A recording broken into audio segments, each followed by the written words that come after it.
V9 న్యూస్కి స్వాగతం. నా పేరు కిరణ్ కుమార్. ఇప్పుడు headlines. Chess third academy tournament ప్రారంభం.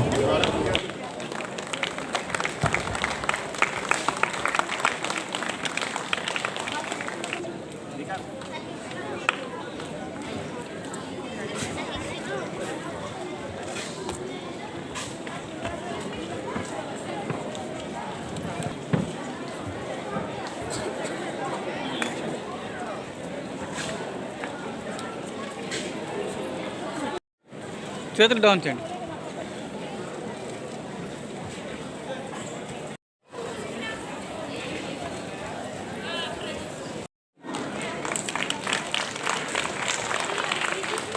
అలాగే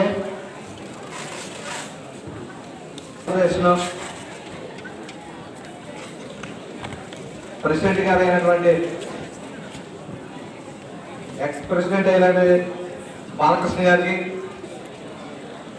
చీఫ్ ఆర్బిటర్ అయిన జీవి కుమార్ గారికి, అలాగే ఇక్కడికి వచ్చేసిన వైజాగ్లో ఇంటర్నేషనల్ ఫిడే రేటింగ్ టోర్నమెంట్ పెట్టాలని అనుకున్నాం. అలాగే ఈ టోర్నమెంట్ అయితే థర్డ్ టోర్నమెంట్. దీనికి టోటల్గా 392 మంది ప్లేయర్స్ ఆడటం జరుగుతుంది. అలాగే ఇండియా ఇదే వేదిక పైన ఇదే ఈ టైప్లో టోర్నమెంట్ ఆడి క్లాసికల్ అందులో కూడా చాలా మంది రేటింగ్ సంపాదించడం జరిగింది. అదేవిధంగా రేటింగ్ పెంచుకున్నారు కూడాను. ఇప్పుడు కూడా ఇచ్చేసి అలాగే రేటింగ్ పెంచుకోవాలి. మీరందరూ కూడా అంత చక్కగా ఆడాలి.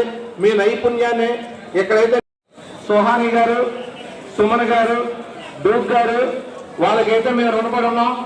అదేవిధంగా ఈ టోర్నమెంట్ పెట్టడానికి అవకాశం ఇచ్చిన ఈ యొక్క ప్లేయర్స్ కూడా ఆడుతున్నారు. మీరందరికీ కూడా ఇదే విధంగా బాగా ఆడి బాగా మెరుగుపరుచుకొని ఈ టోర్నమెంట్ మీకైతే మంచి అవకాశం ఉంటుంది. ఈ వేదిక మీరు మీ పెట్టే టోర్నమెంట్కి మీరు తరచుగా రావాలని సరే మేమైతే విన్నవించుకుంటాం. ఎక్కువగా ప్లేయర్స్ వచ్చేవారు ఒరిస్సా నుంచి. ప్లేయర్స్ కోసం కంపల్సరీ ఇయర్కి 2 టోర్నమెంట్స్ పెట్టాలని అనుకున్నాం. అదేవిధంగా మేము నిర్వహిస్తున్నాం. అందరికీ కూడా మీకు నేను ధన్యవాదాలు తెలుపుకుంటాను. Thank you. మరియు మీడియా మిత్రులు అండ్ పేరెంట్స్కి నా నమస్కారాలు. లేట్ అయింది, స్టార్ట్ అవ్వాలనే ఉత్సాహంలో ఉన్నారు. నేను ఎక్కువ టైం తీసుకోను. శుభాకాంక్షలు. జనరల్గా మీ పిల్లల్ని ఇప్పుడు చెస్ నేర్పించాలనుకునేటప్పుడు అది కొంత మీకున్న ఇప్పుడు టైం ఫ్యాక్టర్లో వాళ్ళు ఇలాంటి టోర్నమెంట్స్ తీసుకురావాలన్నా లేకపోతే వేరే సిటీస్కి తీసుకువెళ్ళాలన్నా ఒకటి మనీ, దానికంటే మెయిన్ ఇంపార్టెంట్ టైం. చాలా ఎక్కువ సాక్రిఫై చేస్తున్నారు. ఇందులో కొంతమంది పేరెంట్స్ వరకు మైండ్లో ఏముంటుందంటే మీ అడ్వాంటేజెస్ ఉంటుందని కొంతమంది ఆలోచించవచ్చు. బట్ నేను అకాడమిషియన్గా ఎడ్యుకేషన్లో ఆల్మోస్ట్ 20 years వర్క్ చేశాను. ఇందులో ఎక్కువ మంది పేరెంట్స్ వచ్చే కంప్లైంట్స్ ఏంటంటే పిల్లల దగ్గర నుంచి ఒకటి మా అబ్బాయికి జ్ఞాపక శక్తి ఉండట్లేదని, చేయట్లేదు అంటే కుదురుగా ఒక గంట సేపు పూర్తిగా చదవలేకపోతున్నారని. చెస్ డెఫినెట్గా వీటన్నిటికీ చెస్లో మీకు ఆ సొల్యూషన్స్ దొరుకుతాయి.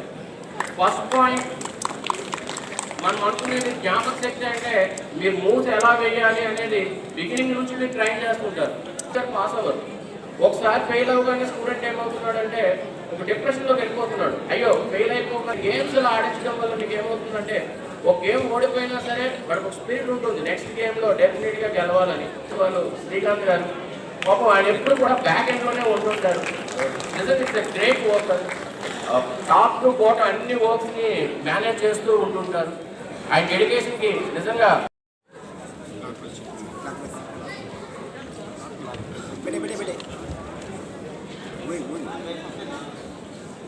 చేతి అలా పట్టుకుంటారు.